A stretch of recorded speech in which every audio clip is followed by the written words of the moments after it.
ਸਤਿ ਸ਼੍ਰੀ ਅਕਾਲ। ਤੁਸੀਂ ਜੁੜੇ ਹੋਏ ਹੋ ਪੰਜਾਬੀ ਰੇਡੀਓ USA ਦੇ ਨਾਲ ਤੇ ਮੈਂ ਹਾਂ ਪ੍ਰਵੀਨ ਸ਼ਰਮਾ ਲੈ ਕੇ ਹਾਜ਼ਰ ਹਾਂ ਪ੍ਰੋਗਰਾਮ ਖਬਰ ਤੇ ਨਜ਼ਰ। ਖਬਰ ਤੇ ਨਜ਼ਰ ਪ੍ਰੋਗਰਾਮ ਦੇ ਵਿੱਚ ਕੀ ਅਹਿਮ ਤੇ ਕੀ ਖਾਸ ਖਬਰਾਂ ਨੂੰ ਲੈ ਕੇ ਚਰਚਾ ਕਰਨ ਦੇ ਲਈ ਜੁੜ ਚੁੱਕੇ ਨੇ ਮਿੰਟੂ ਗੁਰਸਰੀਗਾ ਜੀ। ਮਿੰਟੂ ਸਤਿ ਸ਼੍ਰੀ ਅਕਾਲ ਜੀ, ਸਵਾਗਤ ਹੈ ਜੀ ਪੰਜਾਬੀ ਰੇਡੀਓ USA ਤੇ। ਜੀ ਸ਼ੁਕਰੀਆ ਸਾਰਿਆਂ ਨੂੰ, ਸਤਿ ਸ੍ਰੀ ਅਕਾਲ ਜੀ। ਅੱਜ ਦਿਨ ਮੰਗਲਵਾਰ 24 ਅਕਤੂਬਰ 2023 8 ਕੱਤਾ ਨਾਨਕ ਸ਼ਾਹੀ ਸੰਮਤ 555 ਸਪਾਂਸਰ ਕਰਦੇ ਨੇ ਖਾਲਸਾ ਇੰਸ਼ੋਰੈਂਸ ਏਜੰਸੀ ਵਾਲੇ, ਜਿਨ੍ਹਾਂ ਤੋਂ ਤੁਸੀਂ ਹਰ ਤਰੀਕੇ ਦੀ ਇੰਸ਼ੋਰੈਂਸ ਲੈ ਸਕਦੇ ਹੋ। ਇੰਸ਼ੋਰੈਂਸ ਬਾਰੇ ਪਤਾ ਕਰਨ ਦੇ ਲਈ ਇਹਨਾਂ ਦਾ ਨੰਬਰ ਹੈ 408-272-2500। ਇਹ ਪਿਛਲੇ 3 ਦਹਾਕਿਆਂ ਤੋਂ ਵੀ ਵੱਧ ਸਮੇਂ ਤੋਂ ਇੰਸ਼ੋਰੈਂਸ ਦੇ ਵਿੱਚ ਸ਼ਾਨਦਾਰ ਸੇਵਾਵਾਂ ਦੇ ਰਹੇ ਨੇ ਤੇ ਅਮਰੀਕਾ ਭਰ ਦੇ ਵਿੱਚ ਇੰਸ਼ੋਰੈਂਸ ਕਰਦੇ ਨੇ। ਅੱਜ ਹੀ ਡਾਇਲ ਕਰੋ 408-272-2500। ਟਰਕੀਅਨ ਇਮੀਗ੍ਰੇਸ਼ਨ ਲਾ ਫਰਮ ਵਾਲੇ ਜੇ ਟਰਕੀਅਨ ਅਟਾਰਨੀ ਟਰਕੀਅਨ ਦੇ ਨਾਲ ਤੁਸੀਂ US ਇਮੀਗ੍ਰੇਸ਼ਨ ਬਾਬਤ ਕੋਈ ਵੀ ਸਲਾਹ ਕਰਨੀ, ਕੋਈ ਵੀ ਸਵਾਲ ਪੁੱਛਣਾ ਤੇ ਇਹਨਾਂ ਦਾ ਨੰਬਰ ਹੈ 415-909-0503। ਜੀਕੇ ਤਨੋਟਾ Yuba City, Paramjit Kaur Rangi Vacaville, Pritpal Singh Sidhu Fresno GN ਲੂ ਵਾਲੇ ਟਰੱਕ ਵਾਸ਼ ਕਰਦੇ ਨੇ, ਆਇਲ ਚੇਂਜ ਕਰਦੇ ਨੇ, ਏਅਰ ਬ੍ਰੇਕਾਂ ਦਾ ਕੰਮ ਤਸੱਲੀ ਬਖਸ਼ ਕਰਵਾ ਸਕਦੇ ਹੋ। ਨਵੇਂ ਪੁਰਾਣੇ ਟਾਇਰ ਵੀ ਇਹਨਾਂ ਤੋਂ ਮਿਲਦੇ ਨੇ। ਲੋਕੇਸ਼ਨ ਸੈਂਟਨੇਲਾ ਦੀ ਨਿਮਾ ਸੋਤਾ ਦੇ ਨਾਲ ਗੱਲ ਕੀਤੀ ਜਾ ਸਕਦੀ ਹੈ 209-277-0113 ਤੇ MK market Kashmir Singh Sacramento ਤੋਂ। ਇਹਨਾਂ ਸਾਰੇ ਹੀ ਸਪਾਂਸਰਸ ਦਾ ਬਹੁਤ-ਬਹੁਤ ਧੰਨਵਾਦ। ਤੇ ਜੇਕਰ ਤੁਸੀਂ ਵੀ ਪੰਜਾਬੀ ਰੇਡੀਓ USA ਦੇ ਇਹਨਾਂ ਪ੍ਰੋਗਰਾਮਾਂ ਨੂੰ ਸਪਾਂਸਰ ਕਰਨਾ ਚਾਹੁੰਦੇ ਹੋ ਤਾਂ ਸਟੂਡੀਓ ਦਾ ਨੰਬਰ ਹੈ 408-272-5200। ਪੰਜਾਬੀ ਰੇਡੀਓ USA ਦੇ ਪ੍ਰੋਗਰਾਮ ਖਬਰ ਤੇ ਨਜ਼ਰ ਨੂੰ ਤੁਸੀਂ ਇਸ ਵੇਲੇ ਸੁਣ ਰਹੇ ਹੋ AM FM ਸਟੇਸ਼ਨਸ ਦੇ ਨਾਲ ਰੇਡੀਓ ਸੈਟ ਤੇ, ਨੈਟ ਤੇ, mobile app, social media platforms, Facebook, YouTube ਤੇ ਸੁਣ ਰਹੇ ਹੋ, ਦੇਖ ਰਹੇ ਹੋ। ਸਾਰਿਆਂ ਦਾ ਹੀ ਪ੍ਰੋਗਰਾਮ ਖਬਰ ਤੇ ਨਜ਼ਰ ਦੇ ਵਿੱਚ ਸਵਾਗਤ ਹੈ। ਮਿੰਟੂ ਜੀ, ਰੁਕ ਕਰਦੇ ਹਾਂ ਖਬਰਾਂ ਦਾ। ਸ਼ੁਰੂਆਤ ਕਰਾਂਗੇ ਕਬੱਡੀ ਖਿਡਾਰੀ ਤੇ ਫਾਇਰਿੰਗ ਦੇ ਮਾਮਲੇ ਤੋਂ। 2 ਮੁਲਜ਼ਮ ਇਸ ਮਾਮਲੇ ਦੇ ਵਿੱਚ ਗ੍ਰਿਫਤਾਰ ਕੀਤੇ ਗਏ ਨੇ ਜੀ। ਜੀ ਸ਼ੁਕਰੀਆ ਸਾਰਿਆਂ ਨੂੰ, ਸਤਿ ਸ੍ਰੀ ਅਕਾਲ ਜੀ। ਮੈਨੂੰ ਆਵਾਜ਼ ਕੱਟ ਗਈ ਸੀ ਤੁਹਾਡੀ। ਜੀ ਮਿੰਟੂ ਜੀ, ਕਬੱਡੀ ਖਿਡਾਰੀ ਤੇ ਜਿਹੜੀ ਫਾਇਰਿੰਗ ਹੋਈ ਸੀ ਉਸ ਮਾਮਲੇ ਦੇ ਵਿੱਚ 2 ਮੁਲਜ਼ਮ ਗ੍ਰਿਫਤਾਰ ਕੀਤੇ ਗਏ ਨੇ ਜੀ। ਹਾਂ ਜੀ, ਉਹ ਧੂੜਕੋਟ ਰਣਸੀਹ ਦੀ ਘਟਨਾ ਸੀਗੀ। ਮੋਗੇ ਜ਼ਿਲ੍ਹੇ ਦਾ ਇੱਕ ਪਿੰਡ ਹੈ, ਬਹੁਤ ਮਸ਼ਹੂਰ ਪਿੰਡ ਹੈ ਧੂੜਕੋਟ ਰਣਸੀਹ। ਉੱਥੇ ਉਹ ਘਟਨਾ ਵਾਪਰੀ ਸੀਗੀ ਤੇ ਉਸ ਘਟਨਾ ਦੇ ਵਿੱਚ ਇੱਕ ਕਬੱਡੀ ਖਿਡਾਰੀ ਜ਼ਖਮੀ ਹੋਇਆ ਜੀ। ਕਬੱਡੀ ਖਿਡਾਰੀ ਜ਼ਖਮੀ ਹੋਇਆ ਜਦੋਂ, ਤੇ ਉਸ ਤੋਂ ਬਾਅਦ ਫਿਰ ਖੁਦ SSP ਨੇ ਆ ਕੇ ਇਹ ਗੱਲ ਆਖੀ ਸੀਗੀ ਕਿ ਇਹਦੇ ਵਿੱਚ ਇੱਕ ਬੰਦਾ ਬਾਹਰ ਬੈਠਾ ਹੈ ਜਿਹੜਾ ਸ਼ਾਇਦ US ਦੇ ਵਿੱਚ ਦੱਸਿਆ ਗਿਆ ਕਿ ਉਹ ਇਨਵੋਲਵ ਆ, ਯਾਨੀ ਉਹਨੇ ਸਾਰਾ ਕੁਝ ਕਰਵਾਇਆ। ਬਾਅਦ ਦੇ ਵਿੱਚ ਇਹਨਾਂ ਨੇ 2 ਅਣਪਛਾਤੇ ਸ਼ੂਟਰਾਂ ਸਮੇਤ 5 ਕੁ ਬੰਦਿਆਂ ਤੇ ਪਰਚਾ ਕੀਤਾ ਤੇ ਜਿਹਦੇ ਚੋਂ 2 ਬੰਦੇ ਫੜ ਲਏ। ਜਿਹੜਾ ਇੱਥੇ ਬਾਹਰ ਬੈਠਾ ਉਹਦਾ ਨਾਂ ਜੱਗਾ ਦੱਸਿਆ ਜਾਂਦਾ ਹੈ ਜੀ ਤੇ ਉਹਦਾ ਭਰਾ ਤੇ ਪਿਤਾ ਵੀ ਨਾਮਜ਼ਦ ਕਰ ਲਿਆ ਗਿਆ। ਦੇਖੋ, ਪਹਿਲੀ ਗੱਲ ਤੇ ਹੈ ਕਿ ਜੇ ਤਾਂ ਉਹਨਾਂ ਦੀ ਇਨਵੋਲਵਮੈਂਟ ਹੈਗੀ ਆ ਤੇ ਜ਼ਰੂਰ ਨਾਮਜ਼ਦ ਕੀਤਾ ਜਾਣਾ ਚਾਹੀਦਾ, ਪਰ ਕੱਲੇ ਰਿਸ਼ਤੇਦਾਰ ਹੋਣ ਕਰਕੇ ਕਿਸੇ ਨੂੰ ਨਾਮਜ਼ਦ ਨਹੀਂ ਕੀਤਾ ਜਾਣਾ ਚਾਹੀਦਾ। ਜੇ ਉਹ ਕਿਸੇ ਕੌਨਸਪੀਰੇਸੀ ਦਾ ਹਿੱਸਾ ਨੇ, ਕਿਸੇ ਕ੍ਰਾਈਮ ਦੇ ਵਿੱਚ ਸ਼ਾਮਲ ਨੇ, ਤਾਂ ਜ਼ਰੂਰ ਇਨਵੈਸਟੀਗੇਸ਼ਨ ਤੋਂ ਬਾਅਦ ਠੀਕ ਹੈ ਨਾਮਜ਼ਦ ਕਰ ਲਿਆ ਜਾਣਾ ਚਾਹੀਦਾ।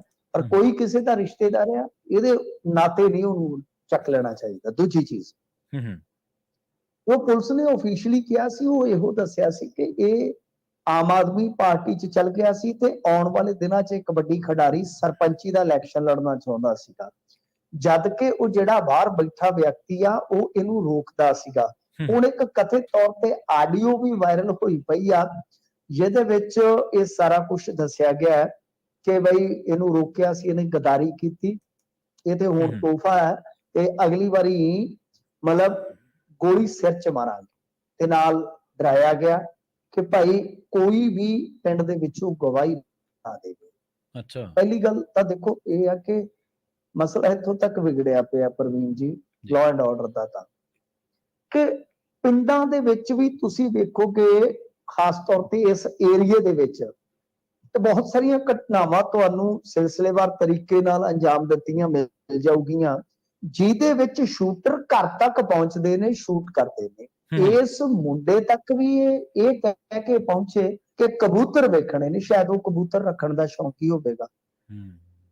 ਉਸ ਤੋਂ ਬਾਅਦ ਇਹ ਫਾਇਰਿੰਗ ਹੋਈ ਆ। ਅੱਗੇ ਇੱਕ ਕਾਂਗਰਸੀ ਲੀਡਰ ਦਾ ਕਤਲ ਹੋਇਆ ਸੀ ਜਿਹੜਾ ਕਿ ਉਹ ਮੋਗੇ ਦਾ ਹੀ ਸੀ, ਮੋਗੇ ਜ਼ਿਲ੍ਹੇ 'ਚ ਬਲੀ, ਉਹਨੂੰ ਵੀ ਘਰ ਵੜ ਕੇ ਮਾਰਿਆ ਗਿਆ ਸੀਗਾ। ਯਾਨੀ ਇਹ ਆ ਕਿ ਆਪਾਂ ਅੱਗੇ ਆਨੇ ਹੁੰਦੇ ਆ ਕਿ ਬਈ ਘਰ 'ਚ ਬੰਦਾ ਵੜ ਗਿਆ ਤੇ ਚਲੋ ਘੱਟੋ ਘੱਟ ਬਚ ਜਾਏਗਾ, ਪਰ ਇੱਥੇ ਸ਼ੂਟਰ ਜਿਹੜੇ ਹੈਗੇ ਨੇ ਉਹ ਘਰ 'ਚ ਵੜ ਕੇ ਵੀ ਸ਼ੂਟ ਕਰ ਦਿੰਦੇ ਨੇ।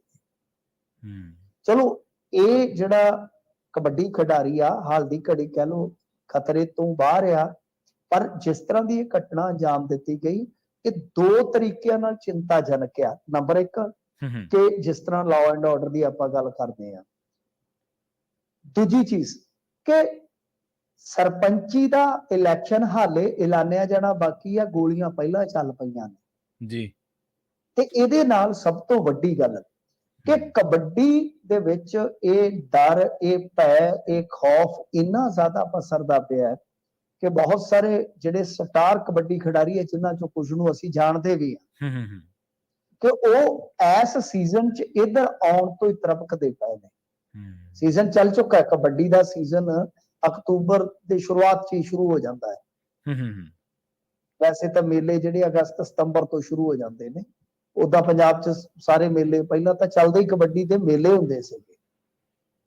ਪੱਟੀ ਤਹਿਸੀਲ ਤੋਂ ਲੈ ਕੇ ਇਧਰ ਅਬੋਹਰ ਤੱਕ ਮੇਲੇ ਹੀ ਮੇਲੇ ਹੁੰਦੇ ਸੀਗੇ, ਸਾਰਾ ਸਾਲ ਹੀ ਚੱਲੀ ਜਾਂਦੇ ਸਨ। ਪਰ ਗੱਲ ਇਹ ਆ ਕਿ ਹੁਣ ਟੂਰਨਾਮੈਂਟ ਜਿਹੜੇ ਹੁੰਦੇ ਸਤੰਬਰ ਅਕਤੂਬਰ ਤੋਂ ਸ਼ੁਰੂ ਹੋ ਕੇ ਤੇ ਵਿਸਾਖੀ ਤੱਕ ਜਾਂਦੇ ਨੇ। ਪਰ ਕੁਝ ਕਬੱਡੀ ਖਿਡਾਰੀ ਇੱਥੇ ਆਉਣ ਤੋਂ ਹੀ ਡਰਦੇ ਪਏ ਨੇ ਕਿ ਕੋਈ 500,000 ਦਾ ਕਾਰਤੂਸ ਖਾਲੀ ਕਰ ਦੂਗਾ ਤੇ ਜਾ ਜਾਂਦੀਆਂ ਹੋ ਜਾਣੀ। ਇਹਦੇ ਵਿੱਚ ਇਹ ਇੱਕ ਤਰ੍ਹਾਂ ਨਾਲ ਕਹਿ ਲਓ ਕਿ ਚਿੰਤਾਜਨਕ ਸਬੱਬ ਹੈਗਾ। ਤੇ ਬਾਕੀ ਜਿਹੜਾ ਕਬੱਡੀ ਖਿਡਾਰੀ ਕੈਰੀਅਰ ਗਾਂ ਤੋਰ ਰਿਹਾ ਹੈ, ਮੈਂ ਤੇ ਕਹੂੰਗਾ ਕਿ ਇਹਨਾਂ ਦੇ ਸਿਆਸੀ ਪਰਛਾਵਿਆਂ ਤੋਂ ਭਾਈ ਦੂਰ ਰਹੋ, ਵਧੀਆ ਕਬੱਡੀ ਵੱਲ ਧਿਆਨ ਦਿਓ, ਵਧੀਆ ਸੈਟਲਡ ਹੋਵੋ, ਜੌਬ ਹਾਸਲ ਕਰੋ। ਇਹ ਸਿਆਸਤਦਾਨ ਤੇ ਇਹੀ ਕੁਛ ਆ ਕਿ ਕਈ ਵਾਰ ਵਰਤ ਕੇ ਵੀ ਸੁੱਟ ਜਾਂਦੇ ਹੁੰਦੇ। ਇਹਨਾਂ ਦੀ ਖਾਤਰ ਦੁਸ਼ਮਣੀਆਂ ਚੋਂ ਨਿਕਲਣਾ ਕੱਖ ਨਹੀਂ ਹੈ। ਮਾਰਨ ਵਾਲੇ ਵੀ ਵਿਚਾਰ ਲੈਣ ਕਿ ਉਹਨਾਂ ਨੇ ਵੀ ਇੱਕ ਦਿਨ ਸ਼ਾਇਦ ਇਸੇ ਚੀਜ਼ ਦਾ ਹੀ ਸ਼ਿਕਾਰ ਹੋ ਜਾਣਾ। ਤੇ ਜਿਹੜੇ ਕਬੱਡੀ ਖਿਡਾਰੀ ਇਸ ਤਰ੍ਹਾਂ ਸਿਆਸਤ ਦੇ ਵਿੱਚ ਆਉਣਾ ਚਾਹੁੰਦੇ, ਜਾਂ ਤਾਂ ਫਿਰ ਪੱਕੇ ਪੈਰੀ ਆਉਣ, ਜਿਵੇਂ ਆਪਣੇ ਸਾਹਮਣੇ ਇੱਕ ਮਿਸਾਲ ਹੈਗੀ ਆ ਗੁਰਲਾਲ ਘਨੌਰ, ਇਸ ਟਾਈਮ ਗੁਲਜ਼ਾਰੀ ਮੂਨਕ, ਇਹ ਸਿਆਸਤ ਦੇ ਵਿੱਚ ਆਏ ਨੇ ਤੇ ਆਪਦਾ ਕਬੱਡੀ ਕੈਰੀਅਰ ਪੂਰਾ ਓਵਰ ਕਰਕੇ ਉਸ ਤੋਂ ਬਾਅਦ ਪਾਰੀ ਸ਼ੁਰੂ ਕੀਤੀ ਹੈ। ਪਰ ਫਿਰ ਵੀ ਮੈਂ ਕਹੂੰਗਾ ਕਿ ਸਾਰਿਆਂ ਨੂੰ ਸੋਚਣਾ ਚਾਹੀਦਾ ਕਿ ਕੀ ਸਰਪੰਚੀ ਲੈ ਕੇ ਕੀ ਸਾਰੀ ਜ਼ਿੰਦਗੀ ਸਰਪੰਚ ਰਹਿ ਜਾਓਗੇ ਤੁਸੀਂ? ਜੀ, ਕਿਸੇ ਦਾ ਬੰਦਾ ਮਾਰ ਕੇ ਕੀ ਖੱਟ ਲੈਣਾ। ਖੈਰ ਜੋ ਵੀ ਆ, ਮੰਦਭਾਗੀਆਂ ਘਟਨਾਵਾਂ ਵਾਪਰ ਰਹੀਆਂ ਨੇ ਪੰਜਾਬ। ਜੀ। ਅਗਲੀ ਖਬਰ ਦੇ ਵੱਲ ਵਧੀਏ ਮਿੰਟੂ ਜੀ, ਤੇ ਗੱਲ ਕਰੀਏ ਪੰਜਾਬੀ ਗਾਇਕ ਇੰਦਰਜੀਤ ਨਿੱਕੂ ਦੇ ਬਾਰੇ। ਉਹਨਾਂ ਨੂੰ ਕਿਉਂ ਕਹਿਣਾ ਪਿਆ ਕਿ ਮੈਂ ਭਾਈ ਜਿਉਣਾ ਹਲੇ? ਹਾਂ, ਬਸ ਉਹਨੇ ਏਦਾਂ ਹੀ ਕਹਿ ਦਿੱਤਾ ਕਿ ਟਾਈਗਰ ਅਭੀ ਜ਼ਿੰਦਾ ਹੈ। ਅੱਛਾ, ਠੀਕ। ਕਿਉਂਕਿ ਇੰਦਰਜੀਤ ਨਿੱਕੂ ਜਿਹੜਾ ਹੈ ਨਾ, ਉਹਦੇ ਬਾਰੇ ਮੌਤ ਦੀ ਖਬਰ ਜਿਹੜੀ ਉਹ ਉਡਾਈ ਗਈ ਹੈ। ਹੁਣ ਇੱਕ ਤੇ ਇਹ ਆ ਕਿ ਜਿਹਦੇ ਬਾਰੇ ਖਬਰ ਉੱਡਦੀ ਆ ਨਾ, ਸੱਚੀ ਮੈਂ ਕਹਿੰਦਾ ਹੁੰਦਾ ਕਿ ਧਿਆਨ ਰੱਖਿਆ ਕਰੋ। ਤੇ ਸੋਸ਼ਲ ਮੀਡੀਆ ਦੀ ਵੀ ਜ਼ੁਬਾਨ ਬੜੀ ਕਾਲੀ ਹੈ, ਕਈ ਵਾਰ ਲੈ ਪੈਂਦੀ ਆ। ਚਲੋ ਸੁੱਖ ਹੋਵੇ। ਇੰਦਰਜੀਤ ਨਿੱਕੂ ਬਾਰੇ ਮੌਤ ਦੀ ਖਬਰ ਉੱਡੀ ਸੀ, ਉਹਨੇ ਆਖਿਆ ਯਾਰ ਮੈਂ ਠੀਕ ਠਾਕ ਹੈ, ਵੀਡੀਓ ਪਾਈ, ਕਹਿੰਦਾ ਵੇਖ ਲਓ ਯਾਰ। ਹੁਣ ਤੁਹਾਨੂੰ ਪਤਾ ਇੰਦਰਜੀਤ ਨਿੱਕੂ ਜਿੰਨੀ ਸੋਹਣੀ ਪੱਗ ਬੰਨਦਾ ਹੈ, ਕੋਈ ਨਕਲੀ ਤੇ ਐਡੀ ਸੋਹਣੀ ਪੱਗ ਬੰਨ ਨਹੀਂ ਸਕਦਾ।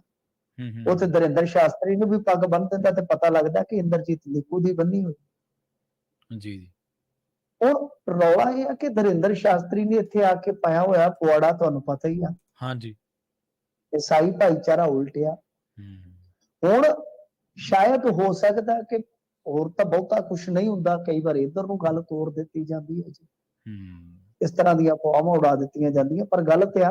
ਕਾਨੂੰ ਇਹ ਚੀਜ਼ਾਂ ਸਾਰੀਆਂ ਚੱਲਦੀਆਂ ਰਹਿੰਦੀਆਂ ਨੇ ਆਪਣੀ ਥਾਂ ਤੇ, ਪਰ ਇਹ ਬਹੁਤ ਮੌਕਿਆਂ ਤੇ ਹੋ ਗਿਆ। ਇੱਕ ਇੱਧਰ ਬਾਹਰ ਪੱਤਰਕਾਰ ਬੈਠਾ ਹੈ, ਉਹ ਦੁਨੀਆ ਦੀਆਂ ਮਹਾਨ ਸ਼ਖਸੀਅਤਾਂ ਚੋਂ ਇੱਕ ਅੱਧਾ ਝਟਕਾ ਦਿੰਦਾ। ਪਿੱਛੇ ਜੇ ਅਮਰਤਿਆ ਸੈਨ ਬਾਰੇ ਕਹਿ ਦਿੱਤਾ ਕਿ ਉਹ ਮਰ ਗਿਆ। ਅੱਛਾ। ਇੱਥੇ ਹੈਗਾ ਇਟਲੀ ਦਾ ਪੱਤਰਕਾਰ, ਉਹਨੇ ਮਹੀਨੇ 'ਚ ਇੱਕ ਅੱਧਾ ਉਡਾ ਦੇਣਾ ਆ। ਉਹ ਚੱਕ ਕੇ ਸਾਰੇ ਕਾਪੀ ਪੇਸਟ ਬਾਅਦ 'ਚ ਪਤਾ ਲੱਗਦਾ, ਉਹ ਕਹਿੰਦਾ ਉੱਲੂ ਬਣਾਇਆ, ਬੜਾ ਮਜ਼ਾ ਆਇਆ। ਤਾਂ ਫਿਰ ਏਦਾਂ ਪਤਾ ਲੱਗਦਾ। ਸੋ ਇਹ ਆ ਕਿ ਪੰਜਾਬ ਦੇ ਵਿੱਚ ਪੰਜਾਬੀ ਸੋਸ਼ਲ ਮੀਡੀਆ ਤੇ ਵੀ ਇਹ ਚੀਜ਼ ਜਿਹੜੀ ਹੈ ਨਾ ਆਮ ਹੋ ਗਈ ਆ ਕਿ ਮਹੀਨੇ ਮੱਸਿਆ ਇਹਨਾਂ ਨੇ ਵੀ ਇੱਕ ਅੱਧਾ ਭੜਕਾ ਦੇਣਾ ਹੁੰਦਾ ਹੈ ਆਪਦੇ ਕਾਗਜ਼ਾਂ 'ਚ, ਤੇ ਮੁੜ ਕੇ ਅਫਵਾਹ ਨਿਕਲਦੀ ਹੈ। ਕਾਹਨੂੰ ਅਫਵਾਹਾਂ ਫੈਲਾਉਣੀਆਂ ਜੀ? ਦੇਖੋ ਹਰ ਇੱਕ ਦਾ ਆਪਣਾ ਜ਼ਿੰਦਗੀ ਜਿਉਣ ਦਾ ਢੰਗ ਹੈ, ਰੰਗ ਹੈ, ਜਿੱਧਰ ਜਾਣਾ ਜਾਂਦਾ ਰਵੇ। ਪਰ ਇਹ ਕਾਹਨੂੰ ਕਰਨਾ? ਪਰ ਇਹ ਕਾਫੀ ਅੱਜ ਕਹਿ ਲਓ ਕਿ ਤੇਜ਼ੀ ਨਾਲ ਫੈਲੀ ਨਿਊਜ਼, ਤੇ ਫਿਰ ਉਸ ਤੋਂ ਬਾਅਦ ਕੁਝ ਕਰੀਬੀ ਸਾਹਮਣੇ ਆਏ ਸਨ ਇੰਦਰਜੀਤ ਨਿੱਕੂ ਦੇ, ਤੇ ਉਸ ਤੋਂ ਬਾਅਦ ਇੰਦਰਜੀਤ ਨਿੱਕੂ ਨੂੰ ਖੁਦ ਵੀ ਸਾਹਮਣੇ ਆਉਣਾ ਜੀ। ਤੇ ਅਧਿਆਪਕ ਤਬਾਦਲਿਆਂ ਦੇ ਉੱਤੇ ਸਰਕਾਰ ਨੇ ਟਰਨ ਮਾਰਿਆ ਜੀ। ਹੁਣ ਇਹ ਤੇ ਕੋਈ ਨਵੀਂ ਗੱਲ ਨਹੀਂ ਹੈਗੀ, ਹੁਣ ਤੇ ਆਮ ਹੀ ਹੋ ਗਈ ਆ ਤਾਂ ਹਰੇਕ ਮਾਮਲੇ ਦੇ ਵਿੱਚ ਹੀ ਲੋਕ ਸ਼ੱਕ ਕਰਨ ਲੱਗ ਜਾਂਦੇ ਕਿ ਕਿਤੇ ਟਰਨ ਤੇ ਨਹੀਂ ਮਾਰ ਜਾਣਗੇ। ਇਹ ਤੇ ਉਹ ਜਿਵੇਂ ਪਹਿਲਾਂ ਘਰ 'ਚ ਫੋਨ ਨਹੀਂ ਸੀ ਲੱਗੇ ਹੁੰਦੇ ਘੰਟੀਆਂ ਵਾਲੇ, ਹਾਂਜੀ ਟਰਨ ਟਰਨ ਟਰਨ ਟਰਨ ਐ ਕਰਕੇ ਵੱਜਦੇ ਹੁੰਦੇ ਸੀ। ਤਾਂ ਏਦਾਂ ਹੀ ਆ ਬਸ, ਉਹ ਹਿਸਾਬ ਕਿਤਾਬ ਹੀ ਚੱਲੀ ਜਾਂਦਾ।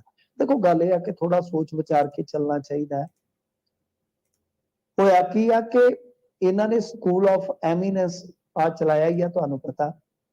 ਹਾਂਜੀ ਉਹਦੇ ਵਿੱਚ ਅਰਵਿੰਦ ਕੇਜਰੀਵਾਲ ਨੇ ਆ ਕੇ ਸਕੂਲਾਂ ਦਾ ਕੰਮਕਾਰ ਸ਼ੁਰੂ ਕਰਵਾਇਆ ਸੀਗਾ। ਹੂੰ ਹੂੰ ਹੁਣ ਹੋਇਆ ਕਿ 10 ਕੁ ਦਿਨ ਪਹਿਲਾਂ ਜਿਹੜੇ ਸਕੂਲੀ ਸਿੱਖਿਆ ਡਾਇਰੈਕਟਰ ਆ, ਉਹਨਾਂ ਨੇ 162 ਅਧਿਆਪਕਾਂ ਨੂੰ ਸਰਕਾਰੀ ਸਕੂਲਾਂ ਤੋਂ ਬਦਲ ਕੇ ਸਕੂਲ ਆਫ ਐਮੀਨੈਂਸ ਦੇ ਵਿੱਚ ਭੇਜ ਦਿੱਤਾ ਸੀਗਾ। ਇਹਦੇ ਤੇ ਬਕਾਇਦਾ ਹਰਜੋਤ ਸਿੰਘ ਬੈਂਸ ਹੋਰਾਂ ਨੇ ਇੱਕ ਪੱਤਰ ਜਾਰੀ ਕੀਤਾ।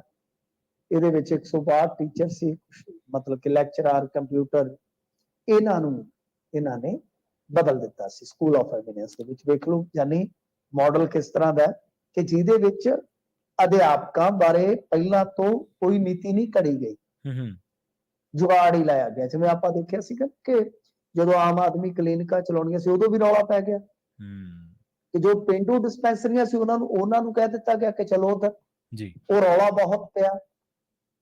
ਤਾਂ ਫਿਰ ਉੱਥੋਂ ਵੀ ਟਰਨ ਵੱਜਾ ਸੀ, ਟਰਨ ਉੱਥੇ ਵੀ ਹੋ ਗਿਆ।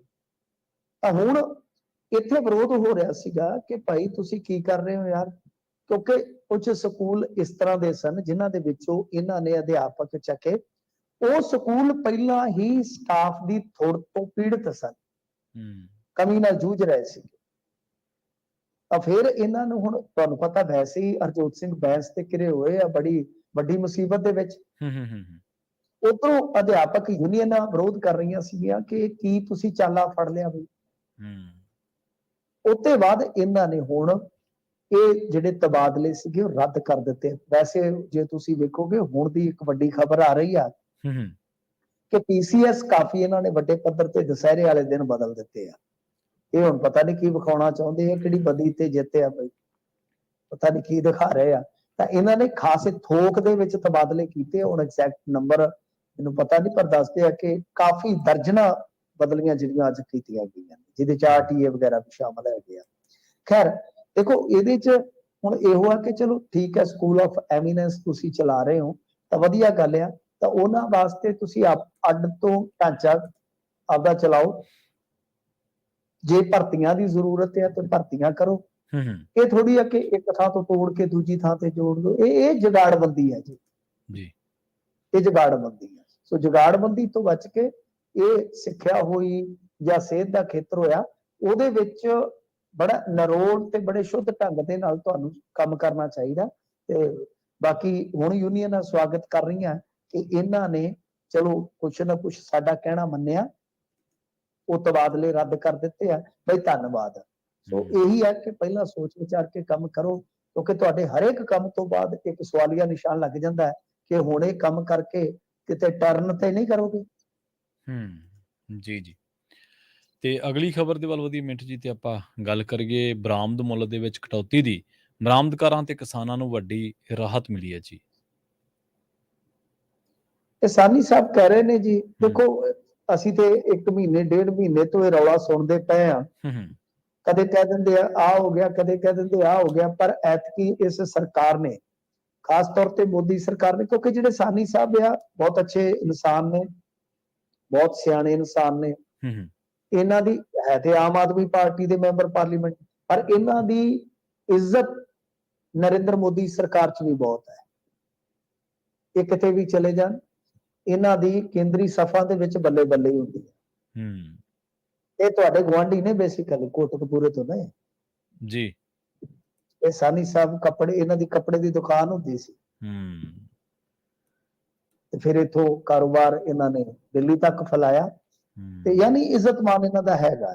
ਹੁਣ ਇਹਨਾਂ ਨੇ ਜਿਹੜੀ ਗੱਲ ਕਹੀ ਆ, ਇਹ ਕਹਿੰਦੇ ਆ ਕਿ ਬਾਸਮਤੀ ਚੌਲਾਂ ਦੇ ਘੱਟੋ ਘੱਟ ਨਿਰਯਾਤ ਮੁੱਲ ਤੇ ਜੋ $1200 ਦਾ ਇਹਨਾਂ ਨੇ ਸ਼ਰਤੀਆ ਇੱਕ ਰੱਖਿਆ ਸੀਗਾ ਪੈਮਾਨਾ, ਉਹਨੂੰ ਘਟਾ ਕੇ $950 ਹੁਣ ਕਰ ਦਿੱਤਾ ਗਿਆ।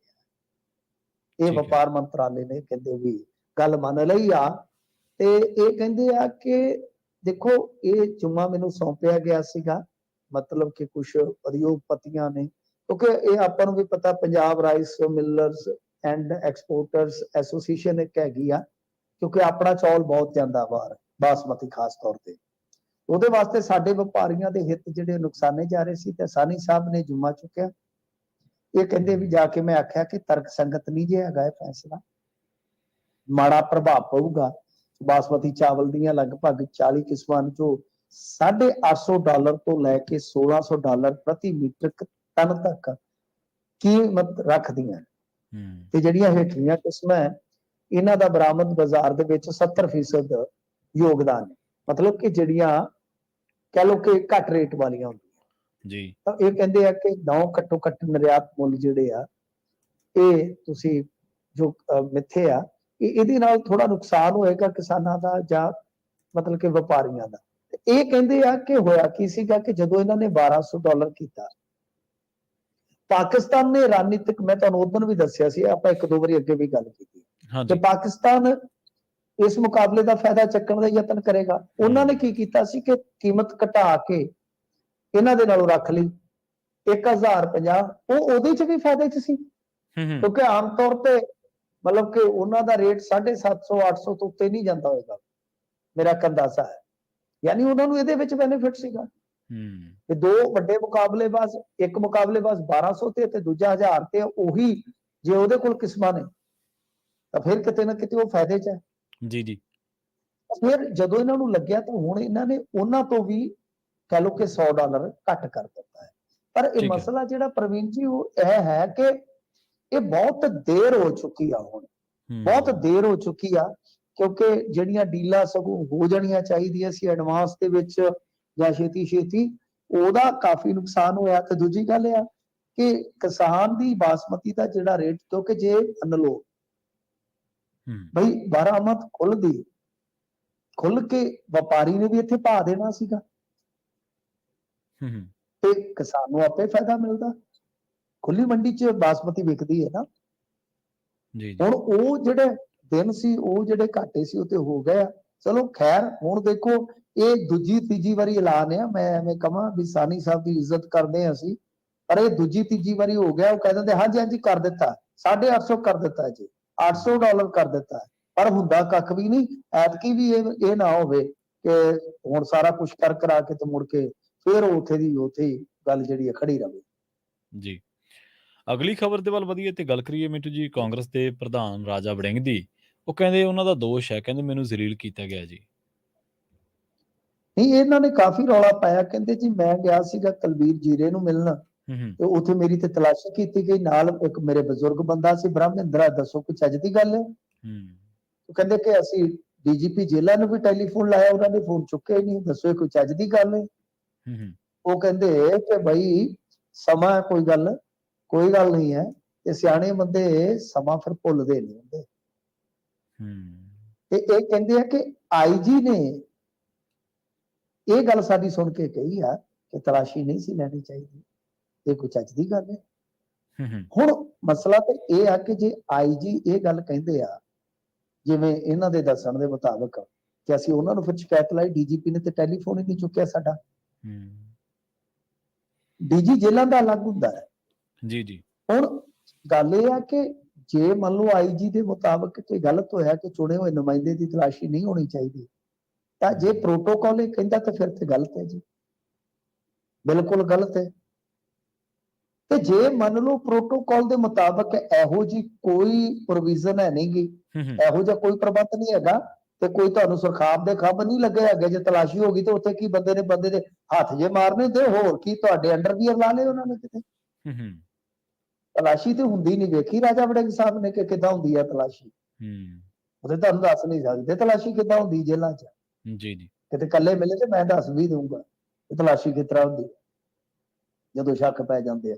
ਸੋ ਗੱਲ ਇਹ ਆ ਕਿ ਭਾਈ ਜੇ ਤਾਂ ਪ੍ਰੋਟੋਕਾਲ ਦੇ ਮੁਤਾਬਕ ਤਲਾਸ਼ੀ ਨਹੀਂ ਹੋ ਸਕਦੀ, ਫਿਰ ਗਲਤ ਹੈ, ਫਿਰ ਗਲਤ ਹੈ। ਤੇ ਜੇਕਰ ਕੋਈ ਪ੍ਰੋਟੋਕਾਲ ਇਸ ਤਰ੍ਹਾਂ ਦਾ ਹੈ ਹੀ ਨਹੀਂ ਹੈ, ਤੇ ਫਿਰ ਕਿੱਡੀ ਕੁ ਗੱਲ ਹੈ ਯਾਰ। ਤੁਸੀਂ ਆਪਣੇ ਆਪ ਨੂੰ ਲੀਡਰ ਨਾ ਇੰਨਾ ਵੱਡਾ ਸਮਝਿਆ ਕਰੋ ਕਿ ਯਾਰ ਤੁਸੀਂ ਹਰੇਕ, ਸਗੋਂ ਤੁਸੀਂ ਤੇ ਖੁਦ ਕਹੋ ਕਿ ਹਾਂ ਯਾਰ ਸਾਨੂੰ ਖੁਸ਼ੀ ਹੁੰਦੀ ਹੈ। ਖੁਸ਼ੀ ਹੁੰਦੀ ਆ।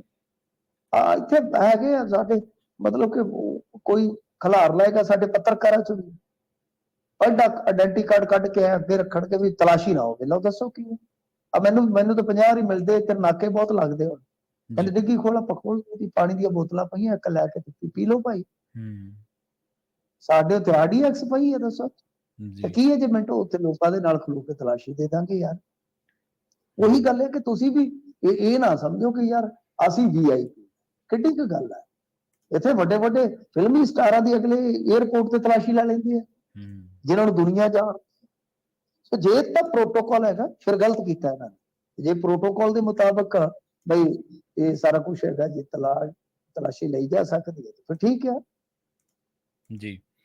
ਤੇ ਕੈਨੇਡਾ ਦੇ ਵਿੱਚੋਂ ਮਿੰਟੂ ਜੀ ਗੁਰਦੁਆਰਾ ਕਮੇਟੀਆਂ ਵੱਲੋਂ ਭਾਰਤ ਨੂੰ ਪੱਤਰ ਲਿਖਿਆ ਗਿਆ ਜੀ ਕੋਈ? ਹਾਂਜੀ ਦੇਖੋ, ਇਹ ਜਿਹੜਾ ਪੱਤਰ ਲਿਖਿਆ ਗਿਆ ਹੈ, ਉਹੀ ਹੈ ਕਿ ਬਈ ਆਮ ਬੰਦੇ ਨੂੰ ਪਰੇਸ਼ਾਨੀ ਹੋ ਰਹੀ ਹੈ ਕਿ ਵੀਜ਼ਾ ਸੇਵਾਵਾਂ ਜਲਦੀ ਖੋਲੋ, ਹੋਰ ਉਹਨਾਂ ਨੇ ਕੀ ਕਹਿਣਾ ਹੈ। ਹੂੰ, ਹੂੰ। ਵੀ ਮੇਨ ਤੇ ਉਹੀ ਹੈ ਨਾ ਕਿ ਹੁਣ ਲੜਾਈ ਤੇ ਤੁਹਾਡੀ ਆ, ਸੱਚਾ ਕੌਣ ਹੈ ਝੂਠਾ ਕੌਣ ਹੈ, ਆਮ ਬੰਦੇ ਨੂੰ ਤੇ ਇਹ ਵੀ ਨਹੀਂ ਪਤਾ ਲੱਗਦਾ। ਜੀ। ਤੁਸੀਂ ਮੈਨੂੰ ਦੱਸੋ, ਆਮ ਬੰਦੇ ਨੂੰ ਇਸ ਚੀਜ਼ ਦਾ ਕੀ ਇਲਮ ਹੈ ਹੂੰ। ਕਿ ਤੁਹਾਡੇ ਦੋਵਾਂ ਚੋਂ ਕਿਹੜਾ ਝੂਠਾ ਕਿਹੜਾ ਸੱਚਾ ਆ।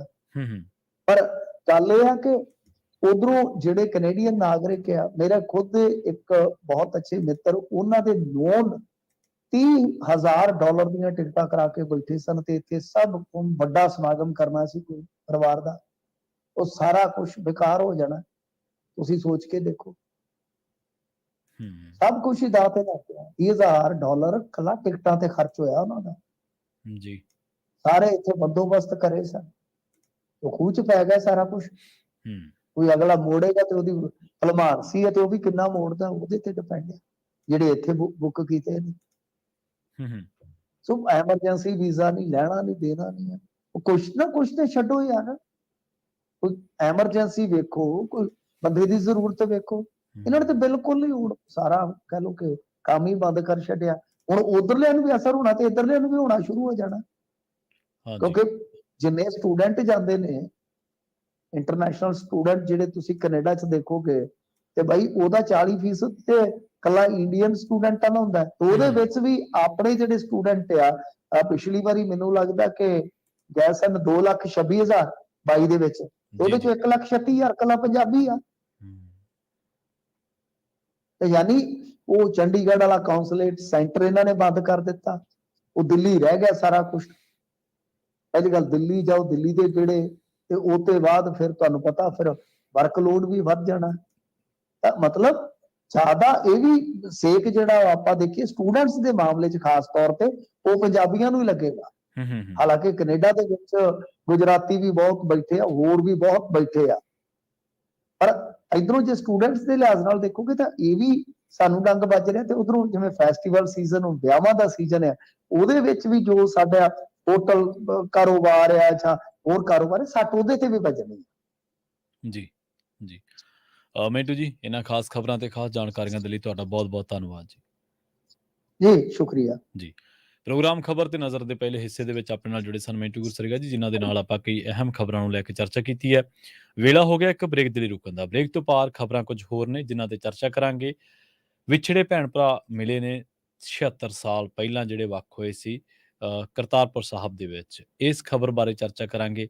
ਪਲਜ਼ ਗਰੁੱਪ ਜਿਹੜਾ ਘਪਲਾ ਮਾਮਲਾ ਸੀ, 3 ਭਗੌੜੇ ਗੁਜਰਾਤ ਤੋਂ ਗ੍ਰਿਫਤਾਰ ਕੀਤੇ ਗਏ ਨੇ ਵਿਜੀਲੈਂਸ ਵੱਲੋਂ ਇਸ ਮਾਮਲੇ ਦੇ ਵਿੱਚ। SGPC ਦੀਆਂ ਚੋਣਾਂ ਦੇ ਬਾਬਤ ਆਪਾਂ ਗੱਲਾਂ-ਬਾਤਾਂ ਕਰ ਹੀ ਰਹੇ ਹਾਂ, ਲਗਾਤਾਰ ਤੁਹਾਨੂੰ ਜਾਣਕਾਰੀਆਂ ਦੇ ਹੀ ਰਹੇ ਹਾਂ। ਪਰ ਹੁਣ ਜਨਰਲ ਇਜਲਾਸ ਜਿਹੜਾ ਹੋਊਗਾ, ਉਹਦੇ ਵਿੱਚ ਬਾਦਲ ਧੜੇ ਨੂੰ ਚੁਣੌਤੀ ਦੇਣੀ ਆ ਵਿਰੋਧੀ ਧਿਰਾਂ। ਇਹਦੇ ਬਾਰੇ ਗੱਲਬਾਤ ਕਰਾਂਗੇ। ਤੇ 4 ਕੌਮਾਂਤਰੀ ਕਬੱਡੀ ਖਿਡਾਰੀ ਜਿਹੜੇ ਆ, ਉਹ ਪੁਲਿਸ ਨੇ ਉਹਨਾਂ ਵੱਲੋਂ ਪੁਲਿਸ ਮੁਲਾਜ਼ਮ ਦਾ ਕਤਲ ਕੀਤਾ ਗਿਆ, ਤੇ ਇਹ ਜਿਹੜੀ ਘਟਨਾ ਵਾਪਰੀ ਹੈ ਬਰਨਾਲਾ ਦੇ ਵਿੱਚ ਵਾਪਰੀ ਹੈ। ਇਹਨਾਂ ਸਾਰੀਆਂ ਖਬਰਾਂ ਨੂੰ ਲੈ ਕੇ ਚਰਚਾ ਕਰਾਂਗੇ। ਜੁੜੇ ਰਹੋ ਪੰਜਾਬੀ ਰੇਡੀਓ USA ਦੇ ਨਾਲ। ਜਲਦ ਵਾਪਸੀ ਇੱਕ ਸ਼ਾਰਟ ਬ੍ਰੇਕ ਤੋਂ ਬਾਅਦ।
ਬ੍ਰੇਕ ਤੋਂ ਬਾਅਦ ਇੱਕ ਵਾਰ ਮੁੜ ਤੋਂ ਤੁਹਾਡਾ ਸਾਰਿਆਂ ਦਾ ਸਵਾਗਤ ਹੈ ਪ੍ਰੋਗਰਾਮ ਖਬਰ ਤੇ ਨਜ਼ਰ ਦੇ ਵਿੱਚ। ਤੁਸੀਂ ਜੁੜੇ ਹੋਏ ਹੋ ਪੰਜਾਬੀ ਰੇਡੀਓ ਯੂਐਸਏ ਦੇ ਨਾਲ ਤੇ ਪ੍ਰੋਗਰਾਮ ਦੇ ਵਿੱਚ ਆਪਾਂ ਰੁਖ ਕਰਦੇ ਹਾਂ ਕੁਝ ਹੋਰ ਅਹਿਮ ਖਬਰਾਂ ਦਾ।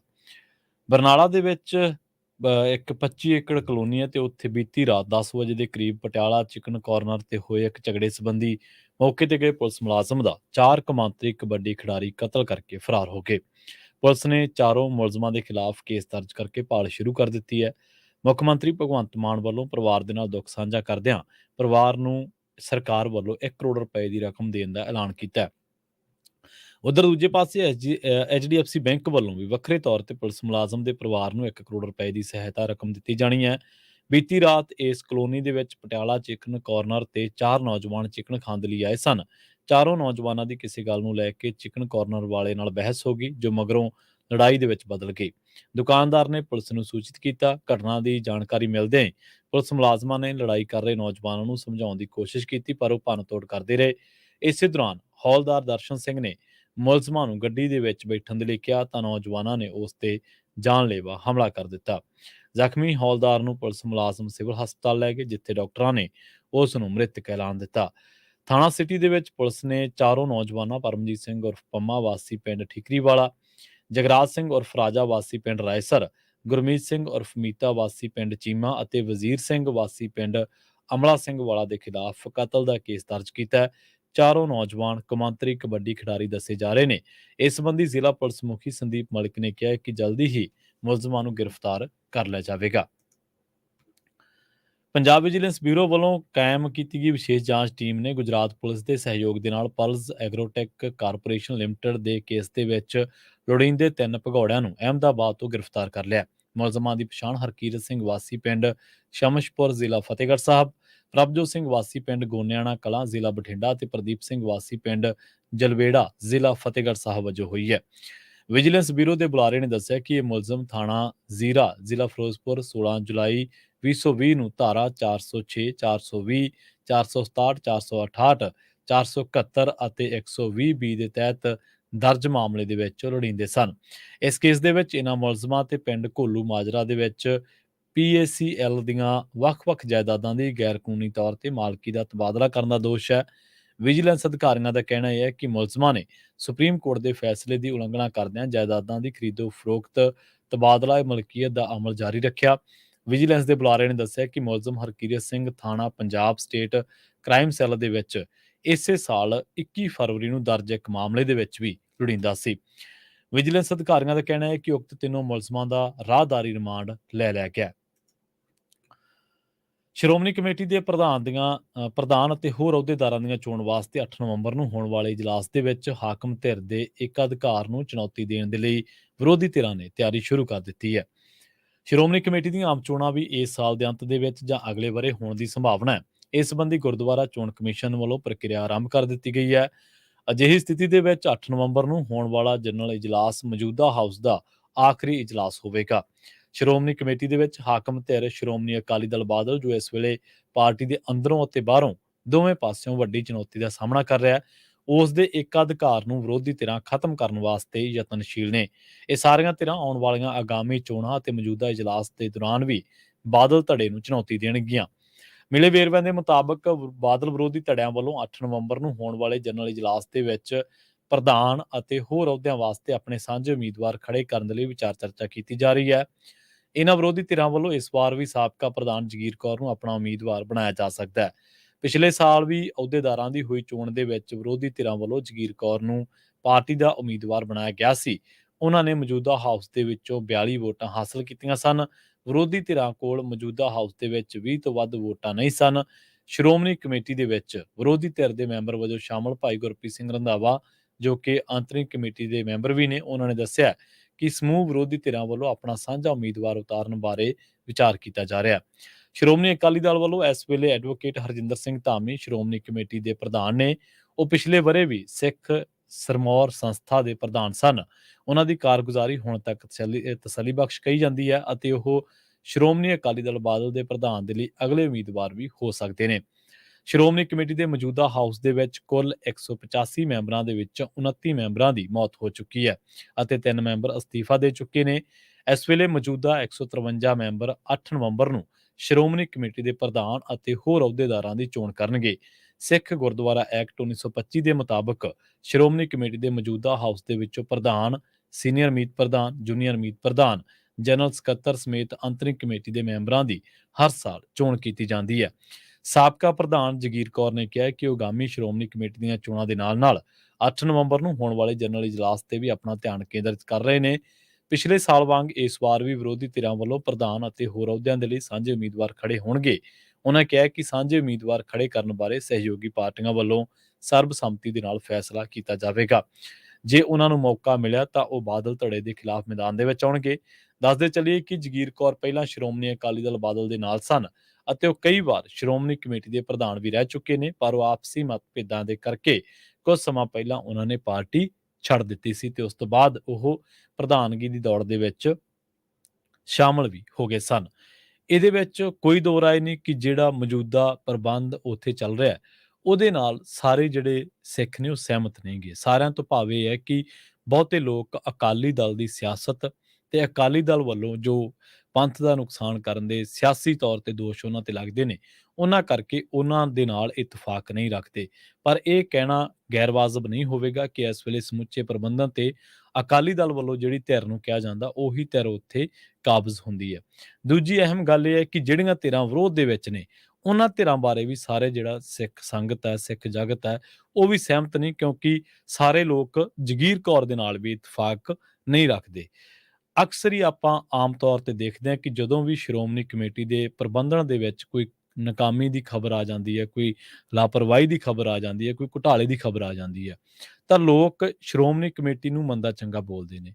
ਇੱਥੇ ਆਪਾਂ ਇਹ ਗੱਲ ਸਾਫ਼ ਕਰ ਦਈਏ ਕਿ ਸ਼੍ਰੋਮਣੀ ਕਮੇਟੀ ਸਿੱਖਾਂ ਦੀ ਸਿਰਮੌਰ ਸੰਸਥਾ ਹੈ ਤੇ ਇਹਨੂੰ ਬੜੇ ਇਤਿਹਾਸਕ ਇੱਕ ਕੁਰਬਾਨੀਆਂ ਦੇ ਨਾਲ ਜਾਂ ਇਹਨੂੰ ਬੜੇ ਸੰਘਰਸ਼ਾਂ ਤੋਂ ਬਾਅਦ ਹੋਂਦ ਦੇ ਵਿੱਚ ਲਿਆਂਦਾ ਗਿਆ। ਤੇ ਕਦੇ ਤੁਸੀਂ 1915-20 ਦਾ ਇਤਿਹਾਸ ਪੜ੍ਹੋਗੇ ਤਾਂ ਤੁਹਾਨੂੰ ਪਤਾ ਲੱਗੂਗਾ ਕਿ ਸਿੱਖਾਂ ਨੇ ਕਿੰਨੀ ਜੱਦੋ-ਜਹਿਦ ਕੀਤੀ ਸੀ ਇਸ ਪ੍ਰਬੰਧਨ ਨੂੰ ਆਪਣੇ ਹੱਥਾਂ ਦੇ ਵਿੱਚ ਲੈਣ ਵਾਸਤੇ। ਉਸ ਤੋਂ ਪਹਿਲਾਂ ਪ੍ਰਬੰਧਨ ਦਾ ਬਹੁਤ ਬੁਰਾ ਹਾਲ ਸੀ।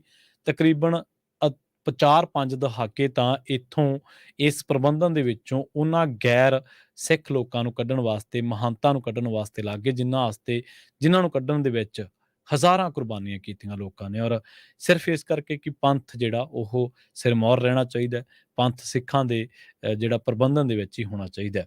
ਪਰ ਆਪਾਂ ਦੇਖਦੇ ਹਾਂ ਕਿ ਜਦੋਂ ਕੋਈ ਇਹੋ ਜਿਹੀਆਂ ਖਬਰਾਂ ਆਉਂਦੀਆਂ ਤਾਂ ਕਈ ਲੋਕ, ਸਾਰੇ ਨਹੀਂ, ਕਈ ਲੋਕ ਇਸ ਗੁਰਦੁਆਰਾ ਸ਼੍ਰੋਮਣੀ ਗੁਰਦੁਆਰਾ ਪ੍ਰਬੰਧਕ ਕਮੇਟੀ ਨੂੰ ਮੰਦਾ ਚੰਗਾ ਬੋਲਦੇ ਨੇ।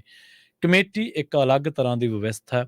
ਕਮੇਟੀ ਗੁਰਦੁਆਰਾ ਸਾਹਿਬ ਦੇ ਪ੍ਰਬੰਧਨ ਨੂੰ ਚਲਾਉਂਦੀ ਹੈ ਤੇ ਕਮੇਟੀ ਸਿੱਖਾਂ ਦੀ ਸਿਰਮੌਰ ਸੰਸਥਾ ਹੈ। ਔਰ ਇਸੇ ਕਰਕੇ ਇਹਨੂੰ ਸਿੱਖਾਂ ਦੀ ਮਿੰਨੀ ਪਾਰਲੀਮੈਂਟ ਵੀ ਕਿਹਾ ਜਾਂਦਾ, ਕਿਉਂਕਿ ਤੁਸੀਂ ਜਦੋਂ ਆਪਾਂ ਇਤਿਹਾਸ ਦੇ ਵਿੱਚ ਜਾ ਕੇ ਪੜ੍ਹਦੇ ਹਾਂ ਤਾਂ ਸਿੱਖਾਂ ਦੇ ਵੱਡੇ-ਵੱਡੇ ਮਸਲੇ ਇੱਥੇ ਜਾ ਕੇ ਹੱਲ ਕੀਤੇ ਜਾਂਦੇ ਸਨ। ਔਰ ਉਦੋਂ ਰੁਤਬਾ ਹੁੰਦਾ ਸੀ ਜਥੇਦਾਰ ਸਾਹਿਬਾਨ ਦਾ ਜਾਂ ਸ਼੍ਰੋਮਣੀ ਕਮੇਟੀ ਦੇ ਪ੍ਰਧਾਨ ਦਾ।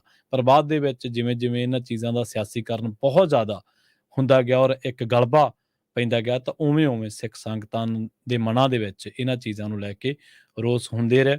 ਹੁਣ ਵੀ ਕਈ ਧਿਰਾਂ ਨੇ ਜਿਹੜੀਆਂ ਚਾਹੁੰਦੀਆਂ ਨੇ ਕਿ ਸ਼੍ਰੋਮਣੀ ਕਮੇਟੀ ਦਾ ਜਿਹੜਾ ਪ੍ਰਬੰਧਨ ਹੈ ਉਹ ਸੰਗਤ ਦੇ ਹੱਥ ਦੇ ਵਿੱਚ ਹੋਣਾ ਚਾਹੀਦਾ ਹੈ। ਇੱਕ ਪਰਿਵਾਰ ਤੇ ਇੱਕ ਸਿਆਸੀ ਤਨਜ਼ੀਮ ਦੇ ਹੱਥ ਦੇ ਵਿੱਚ ਇਹ ਕਦੇ ਨਹੀਂ ਹੋਣਾ ਚਾਹੀਦਾ। ਸੋ ਇਸ ਕਰਕੇ ਸਾਰੇ ਇਤਫਾਕ ਨਹੀਂ ਰੱਖਦੇ।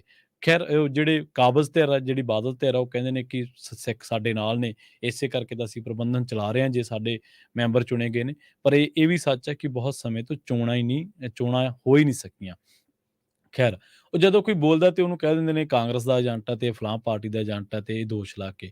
ਪਰ ਅਸਲ ਦੇ ਵਿੱਚ ਇਹ ਗੱਲ ਹੈ ਕਿ ਬਹੁਤ ਲੰਬੇ ਸਮੇਂ ਤੋਂ ਸਿੱਖ ਇਸ ਸੰਸਥਾ, ਇਸ ਜਥੇਬੰਦੀ ਨੂੰ ਆਪਣੇ ਤਰੀਕੇ ਨਾਲ ਚਲਾਉਣਾ ਚਾਹੁੰਦੇ ਨੇ ਤੇ ਉਹ ਜਥੇਬੰਦੀ ਇਸ ਤਰੀਕੇ ਨਾਲ ਚਲਾਉਣਾ ਚਾਹੁੰਦੇ ਨੇ ਜਿਸ ਜਥੇਬੰਦੀ ਦਾ ਦੁਨੀਆ ਦੇ ਵਿੱਚ ਝੰਡਾ ਝੂਲਦਾ ਹੋਵੇ, ਘੁਟਾਲਾ ਕਰਕੇ ਨਹੀਂ ਬਲਕਿ ਜਵਾਬਦੇਹੀ ਕਰਕੇ। ਆਪਾਂ ਦੇਖਿਆ ਨਾ ਲਾਪਤਾ ਪਾਵਨ ਸਰੂਪਾਂ ਦੇ ਮਾਮਲੇ ਦੇ ਵਿੱਚ ਜਾਂ ਹੋਰ ਮਾਮਲਿਆਂ ਦੇ ਵਿੱਚ ਕੋਈ ਜਵਾਬਦੇਹੀ ਤੈਅ ਨਹੀਂ ਕੀਤੀ ਗਈ ਕਿਸੇ ਦੀ ਵੀ, ਪਰ ਲੋਕ ਚਾਹੁੰਦੇ ਨੇ ਕਿ ਜਵਾਬਦੇਹੀ ਹੋਣੀ ਚਾਹੀਦੀ ਹੈ। ਲੋਕ ਚਾਹੁੰਦੇ ਨੇ ਕਿ ਉੱਥੋਂ ਹਰ ਸਿੱਖ, ਕਿਸੇ ਦੇ ਮਨ ਦੇ ਵਿੱਚ ਵੀ ਕੋਈ ਸ਼ੰਕਾ ਹੋਵੇ, ਉਹ ਨਿਵਰਤ ਹੋਣੀ ਚਾਹੀਦੀ ਹੈ। ਸੋ ਇਸ ਤਰ੍ਹਾਂ ਦਾ ਪ੍ਰਬੰਧਨ ਜਿਹੜਾ ਉੱਥੇ ਹੋਣਾ ਚਾਹੀਦਾ ਵਾ। ਪਰ ਫਿਰ ਵੀ ਹੁਣ ਜਿਹੜੀਆਂ ਵਿਰੋਧੀ ਧਿਰਾਂ ਨੇ ਜਾਂ ਜਿਹੜੀਆਂ ਇਸ ਵੇਲੇ ਕਾਬਜ਼ ਧਿਰਾਂ ਨੇ, ਉਹਨਾਂ ਨੂੰ ਲੈ ਕੇ ਕੋਈ ਬਹੁਤਾ ਫਰਕ ਜੇ ਉਹਨਾਂ ਦਾ ਦੇਖੀਏ ਤਾਂ ਆਪਸ ਦੇ ਵਿੱਚ ਨਹੀਂ ਦਿਖਦਾ। ਹਾਂ, ਜੇ ਲੋਕ ਬਾਦਲ ਵਿਰੋਧੀ ਨੇ, ਉਹਨਾਂ ਨੂੰ ਜ਼ਰੂਰ ਜਗੀਰ ਕੌਰ ਜਿਹੜੇ ਆ ਉਹ ਚੰਗੇ ਲੱਗਦੇ ਹੋਣਗੇ ਜਾਂ ਹੋਰ ਲੋਕ ਚੰਗੇ ਲੱਗਦੇ ਹੋਣਗੇ। ਪਰ ਜੇਕਰ ਦੇਖਿਆ ਜਾਵੇ ਤਾਂ ਇਹ ਜਿਹੜੀ ਗੱਲ ਤੇ ਆਪਾਂ ਕਰਕੇ ਹਟੇ ਹਾਂ, ਉਸ ਗੱਲ ਤੇ ਬਹੁਤ ਚਿਰ ਤੋਂ ਹੀ ਚਰਚਾ ਹੋ ਰਹੀ ਹੈ। ਗੱਲ ਕਰਦੇ ਹਾਂ ਦੇਸ਼ ਦੀ ਵੰਡ ਦੀ। ਦੇਸ਼ ਦੀ ਵੰਡ ਦੇ ਵਿੱਚ ਪੰਜਾਬੀਆਂ ਨੇ ਉਹ ਸੰਤਾਪ ਝੱਲਿਆ, ਸਿੱਖਾਂ ਨੇ, ਪੰਜਾਬੀਆਂ ਨੇ, ਜਿਹੜਾ ਕਿ ਹਲੇ ਤੱਕ ਵੀ ਉਹਨਾਂ ਦਾ ਖਹਿੜਾ ਨਹੀਂ ਛੱਡ ਰਿਹਾ ਤੇ ਹੁਣ ਇੱਕ ਵਾਰ ਫਿਰ ਤੋਂ ਇਤਿਹਾਸਿਕ ਗੁਰਦੁਆਰਾ ਸਾਹਿਬ ਕਰਤਾਰਪੁਰ ਸਾਹਿਬ ਲਾਂਘੇ ਤੇ 76 ਸਾਲ ਪਹਿਲਾਂ ਵੱਖ ਹੋਏ ਭੈਣ ਅਤੇ ਭਰਾ ਦਾ ਮੇਲ ਹੋਇਆ। ਇਹ ਪਾਕਿਸਤਾਨੀ ਅਧਿਕਾਰੀ ਨੇ ਜਾਣਕਾਰੀ ਦਿੱਤੀ ਹੈ ਕਿ ਦੋਹਾਂ ਦੀ ਭਾਵੁਕ ਮਿਲਣੀ ਸੋਸ਼ਲ ਮੀਡੀਆ ਦੇ ਰਾਹੀਂ ਸੰਭਵ ਹੋਈ ਹੈ। ਮੁਹੰਮਦ ਇਸਮਾਇਲ ਅਤੇ ਉਸ ਦੀ ਭੈਣ ਸੁਰਿੰਦਰ ਕੌਰ ਕਰਤਾਰਪੁਰ ਸਾਹਿਬ ਦੇ ਗੁਰਦੁਆਰਾ ਸਾਹਿਬ ਦਰਬਾਰ ਸਾਹਿਬ ਪਹੁੰਚੇ, ਜਿੱਥੇ ਦੋਹਾਂ ਨੇ ਇੱਕ ਦੂਜੇ ਨੂੰ ਗਲਵੱਕੜੀ ਦੇ ਵਿੱਚ ਲੈ ਕੇ ਪੁਰਾਣੀਆਂ ਯਾਦਾਂ ਸਾਂਝੀਆਂ ਕੀਤੀਆਂ। ਵਕਫ ਬੋਰਡ ਦੇ ਇੱਕ ਅਧਿਕਾਰੀ ਨੇ ਖਬਰ ਏਜੰਸੀ ਨੂੰ ਦੱਸਿਆ ਕਿ ਕਰਤਾਰਪੁਰ ਸਾਹਿਬ ਦੇ ਪ੍ਰਸ਼ਾਸਨ ਨੇ ਦੋਹਾਂ ਦਾ ਸਨਮਾਨ ਕੀਤਾ ਤੇ ਉਹਨਾਂ ਨੂੰ ਮਠਿਆਈਆਂ ਤੇ ਲੰਗਰ ਭੇਂਟ ਕੀਤਾ।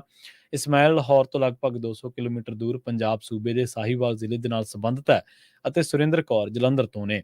ਦੋਹਾਂ ਦੇ ਪਰਿਵਾਰ ਵੰਡ ਤੋਂ ਪਹਿਲਾਂ ਜਲੰਧਰ ਜ਼ਿਲ੍ਹੇ ਦੇ ਸ਼ਾਹਕੋਟ ਕਸਬੇ ਦੇ ਵਿੱਚ ਰਹਿੰਦੇ ਸਨ, ਪਰ ਜਦੋਂ ਲੜਾਈ ਹੋਈ, ਜਦੋਂ ਦੰਗੇ ਭੜਕੇ ਤਾਂ ਉਹਨਾਂ ਨੂੰ ਵੱਖ ਕਰ ਦਿੱਤਾ ਗਿਆ। ਇੱਕ ਪਾਕਿਸਤਾਨੀ ਪੰਜਾਬੀ YouTube ਚੈਨਲ ਨੇ ਇਸਮਾਇਲ ਦੀ ਕਹਾਣੀ ਪੋਸਟ ਕੀਤੀ ਸੀ, ਜਿਸ ਤੋਂ ਮਗਰੋਂ ਆਸਟ੍ਰੇਲੀਆ ਤੋਂ ਇੱਕ ਸਰਦਾਰ ਮਿਸ਼ਨ ਸਿੰਘ ਨੇ ਉਸ ਦੇ ਨਾਲ ਸੰਪਰਕ ਕੀਤਾ ਅਤੇ ਇਸਮਾਇਲ ਨੂੰ ਭਾਰਤ ਦੇ ਵਿੱਚ ਆਪਣੇ ਲਾਪਤਾ ਪਰਿਵਾਰਕ ਮੈਂਬਰਾਂ ਬਾਰੇ ਜਾਣਕਾਰੀ ਦਿੱਤੀ। ਉਸਨੇ ਇਸਮਾਇਲ ਨੂੰ ਸੁਰਿੰਦਰ ਕੌਰ ਦਾ ਟੈਲੀਫੋਨ ਨੰਬਰ ਦਿੱਤਾ, ਜਿਸ ਤੋਂ ਬਾਅਦ ਦੋਵੇਂ ਚਚੇਰੇ ਭੈਣ ਭਰਾ ਨੇ ਗੱਲਬਾਤ ਕੀਤੀ ਅਤੇ ਕਰਤਾਰਪੁਰ ਲਾਂਘੇ ਦੇ ਰਾਹੀਂ ਗੁਰਦੁਆਰਾ ਦਰਬਾਰ ਸਾਹਿਬ ਵਿਖੇ ਮਿਲਣ ਦਾ ਫੈਸਲਾ ਕੀਤਾ। ਭਾਰਤ ਤੋਂ ਆਈ ਸੁਰਿੰਦਰ ਕੌਰ ਅਤੇ ਉਸਦੇ ਪਰਿਵਾਰਕ ਮੈਂਬਰਾਂ ਨੇ ਧਾਰਮਿਕ ਰਸਮਾਂ ਵੀ ਨਿਭਾਈਆਂ ਸਨ। ਸੋ ਇਹ ਜਿਹੜਾ ਕਰਤਾਰਪੁਰ ਸਾਹਿਬ ਗੁਰਦੁਆਰਾ ਸਾਹਿਬ ਦੇ ਵਿੱਚ ਆਪਾਂ ਦੇਖਿਆ ਕਿ ਹੁਣ ਤੱਕ ਬਥੇਰੇ ਜਿਹੜੇ ਵਿਛੜੇ ਪਰਿਵਾਰ ਨੇ ਉਹਨਾਂ ਦੇ ਮੇਲ ਹੋਏ ਨੇ ਤੇ ਇਸੇ ਕਰਕੇ ਜਿਹੜਾ ਉਸ ਦਰਬਾਰ ਦੇ ਵਿੱਚ ਲੋਕਾਂ ਦੀ ਅਥਾਹ ਸ਼ਰਧਾ ਹੈ ਕਿ ਉੱਥੇ ਜਾ ਕੇ ਬਹੁਤ ਚੀਜ਼ਾਂ ਉਹ ਮਿਲ ਜਾਂਦੀਆਂ ਜਿਹੜੀਆਂ ਤੁਸੀਂ ਕਦੇ ਕਿਆਫੀਆਂ ਵੀ ਨਹੀਂ ਹੁੰਦੀਆਂ, ਜੇਕਰ ਅਧਿਆਤਮਵਾਦ ਦੇ ਆਪਾਂ ਐਂਗਲ ਤੋਂ ਦੇਖੀਏ। ਬਹੁਤ ਸਾਰੇ ਲੋਕ YouTube ਦੇ ਜ਼ਰੀਏ, ਬਹੁਤ ਸਾਰੇ ਯੂਟਿਊਬਰ ਜਿਹੜੇ ਨੇ ਉਹ ਇਹ ਕੰਮ ਕਰ ਰਹੇ ਨੇ, ਹਲੇ ਵੀ ਕਰ ਰਹੇ ਨੇ ਕਿ ਜਿਨ੍ਹਾਂ ਦੇ ਵੰਡ ਦੇ ਵਿੱਚ ਜਿਨ੍ਹਾਂ ਦੇ ਟਿਕਾਣੇ ਉਖੜ ਗਏ, ਜਿਨ੍ਹਾਂ ਦੇ ਪਰਿਵਾਰ ਵਿਛੜ ਗਏ, ਜਿਨ੍ਹਾਂ ਦੇ ਜੀਅ ਵਿਛੜੇ, ਉਹਨਾਂ ਨੂੰ ਮਿਲਾਉਣ ਦਾ ਕੰਮ ਕਰ ਰਹੇ ਨੇ। ਸੋ ਆਪਾਂ ਰੁੱਖ ਕਰਦੇ ਹਾਂ ਤਾਮਿਲਨਾਡੂ ਦਾ। ਤਾਮਿਲਨਾਡੂ ਦੇ ਵਿੱਚ ਇੱਕ ਹੁਣੇ ਖਬਰ ਆ ਰਹੀ ਹੈ ਕਿ ਇੱਕ ਹਾਦਸਾ ਵਾਪਰ ਗਿਆ। ਇਲੈਕਟ੍ਰਿਕ ਮਲਟੀਪਲ ਯੂਨਿਟ ਇੱਕ EMU ਟ੍ਰੇਨ ਜਿਹੜੀ ਆ ਉਹਦੇ 3 ਜਿਹੜੇ ਡੱਬੇ ਸੀ ਉਹ ਪਟੜੀ ਤੋਂ ਉਤਰ ਗਏ। ਦੱਖਣੀ ਰੇਲਵੇ ਦੇ ਸੀਨੀਅਰ ਅਧਿਕਾਰੀ ਦੇ ਮੁਤਾਬਕ ਇਸ ਘਟਨਾ ਦੇ ਵਿੱਚ ਕਿਸੇ ਤਰ੍ਹਾਂ ਦਾ ਜਾਨੀ ਨੁਕਸਾਨ ਜਿਹੜਾ ਉਹ ਨਹੀਂ ਹੋਇਆ, ਪਰ ਇਸ ਕਰਕੇ ਇਸ ਰੂਟ ਤੇ ਰੇਲ ਸੇਵਾਵਾਂ ਜਿਹੜੀਆਂ ਨੇ ਉਹ ਪ੍ਰਭਾਵਿਤ ਹੋਈਆਂ ਨੇ ਤੇ ਕਈ ਟ੍ਰੇਨਾਂ ਦੇਰੀ ਦੇ ਨਾਲ ਚੱਲ ਰਹੀਆਂ ਨੇ। ਉਧਰ ਝਾਰਖੰਡ ਦੇ ਦੇਵਗੜ੍ਹ ਜ਼ਿਲ੍ਹੇ ਦੇ ਵਿੱਚ ਸਵੇਰੇ ਇੱਕ ਪੁਲ ਤੋਂ ਡਿੱਗਣ ਕਰਕੇ SUV ਦੇ ਵਿੱਚ ਸਵਾਰ ਪਰਿਵਾਰ ਦੇ 5 ਮੈਂਬਰਾਂ ਦੀ ਮੌਤ ਹੋ ਗਈ ਹੈ। ਦੇਵਘਰ ਦੀ ਪੁਲਿਸ ਨੇ ਦੱਸਿਆ ਕਿ ਹਾਦਸਾ ਉਦੋਂ ਵਾਪਰਿਆ ਜਦੋਂ ਉਹਨਾਂ ਦਾ ਵਾਹਨ ਪੁਲਿਸ ਤੋਂ ਸ਼ਕਤੀਆ ਬਰਾਜ ਦੇ ਵਿੱਚ ਡਿੱਗ ਪਿਆ ਸੀ। SUV ਦਾ ਡਰਾਈਵਰ ਜ਼ਖਮੀ ਹੋ ਗਿਆ। ਹਾਦਸਾ ਉਦੋਂ ਵਾਪਰਿਆ ਜਦੋਂ ਪਰਿਵਾਰਕ ਮੈਂਬਰ ਜੋ ਕਿ ਪੇਸ਼ੇ ਤੋਂ ਇੰਜੀਨੀਅਰ ਸੀ, ਉਸਨੇ ਸੈਲਫੀ ਲੈਣ ਦੇ ਲਈ ਆਪਣੀ ਜਿਹੜਾ ਵਾਹਨ ਆ ਉਹ ਚਲਾਉਣਾ ਸ਼ੁਰੂ ਕਰ ਦਿੱਤਾ ਸੀ ਅਤੇ ਵਾਹਨ ਤੋਂ ਕੰਟਰੋਲ ਗਵਾ ਬੈਠਾ। ਉਸ ਤੋਂ ਬਾਅਦ 5 ਜਣਿਆਂ ਦੀ, ਪਰਿਵਾਰ ਦੇ 5 ਜਣਿਆਂ ਦੀ ਇਸ ਹਾਦਸੇ ਦੇ ਵਿੱਚ ਮੌਤ ਹੋ ਗਈ ਹੈ।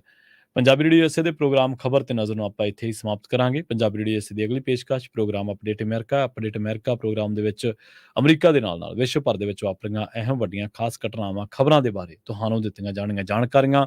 ਜੁੜੇ ਰਹੋ ਪੰਜਾਬੀ ਰੇਡੀਓ USA ਦੇ ਨਾਲ। ਬਹੁਤ ਬਹੁਤ ਧੰਨਵਾਦ। ਸਤਿ ਸ੍ਰੀ ਅਕਾਲ।